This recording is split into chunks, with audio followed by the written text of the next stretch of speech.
36절에서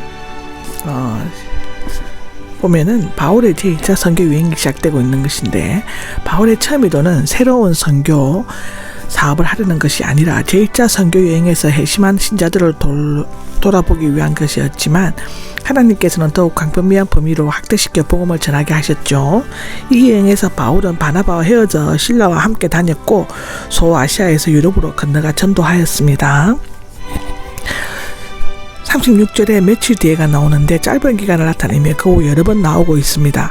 알아보도록 하십시오인데 권고적 가정법이며 점검하거나 방문하는 것을 의미하고 있습니다. 제1차 선교 여행 때 새로운 교회들을 방문해서 그들의 믿음 생활을 살펴보고 격려하자는 것이었습니다. 고린도후서 11장 28절에도 그렇습니다. 이로 미루어 볼 때 바울과 바나바의 갈등은 제1차 여행 후 예루살렘 회의에 참여하기 전에 일어났던 것으로 추정됩니다. 그것은 갈라디아서 2장 11절에서 22절을 보면 그렇습니다. 만일 이 무렵에 그런 일이 있었다면 함께 여행을 다니기가 힘들었을 것입니다.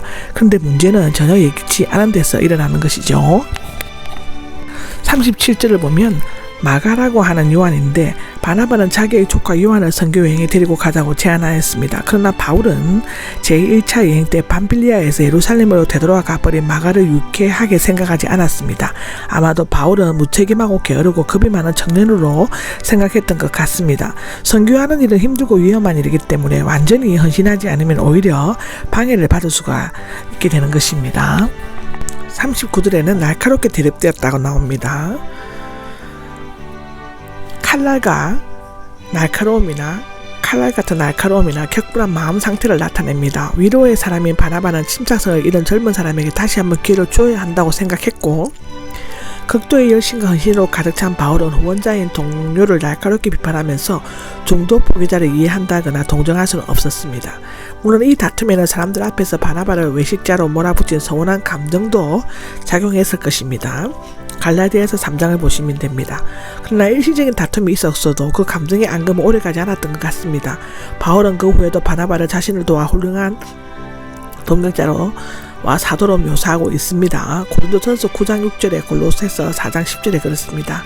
마가 역시 바울의 신임을 회복하면서 그를 골로새서 교회에서 청거하였습니다.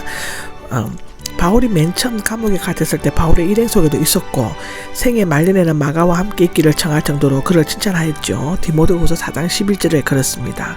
아마도 마가는 바나바와의 사역에서 되돌아온 이후 베드로와 함께 일했던 것 같으며, 이때 베드로에게서 들은 사실들을 토대로 영감을 받아 마가복음을 기록했던 것 같습니다.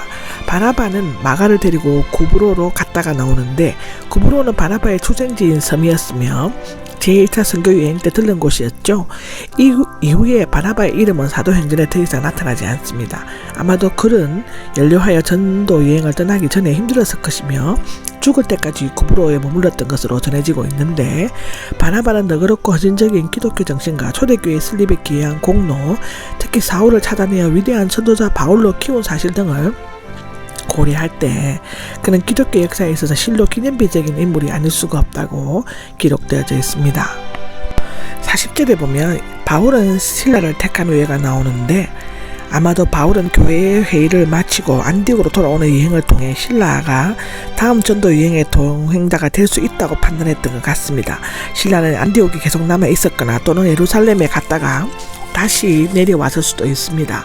실라에 대해서는 15장 27절에 말씀드렸는데, 형제로부터 인사를 받으면서가 나오는데, 바울과 바나바 사이에 틈이 벌어졌을 때 안디옥 교회는 바나바보다는 바울에게 더 많은 호의를 가졌던 것 같습니다. 교회는 어려운 때 바나바가 자기 중심을 잃어버리고 베드로의 위선에 동조했을 뿐만 아니라 선교의 유행 중에 이탈한 조카 마가를 데리고 가려고 고집한다는 것이 별로 좋은 인상을 주지 못했을 것입니다. 한편 예루살렘에서 온 유대인 신자들을 잘못된 가르침에 대해 그리스도 안에서의 자유를 위해 앞장서 왔던 사람이 바울이었다는 사실을 안디옥 교회는 잘 기억하고 있었을 것입니다. 42절입니다. 수리아와 길리기아인데 바울의 1차 선교 여행과는 정반대의 방향으로 길을 떠났습니다. 이 방향은 구브로를 향해 떠나 바나바와 마가와도 반대되는 길이었죠.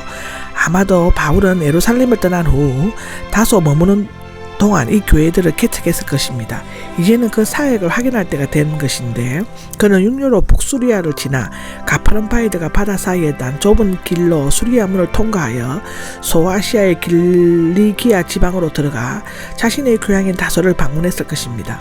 그 다음 다소산을 향해 길리기아 문을 통과하고 루가오니아 고원지대로 올라가서 더베와 루스드라로 갔다고 하는데 약 10일간의 여정이라고 합니다.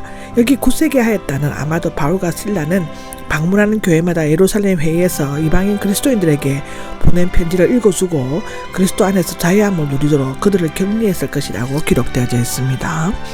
이것으로서 사도행전 15장 끝이 납니다.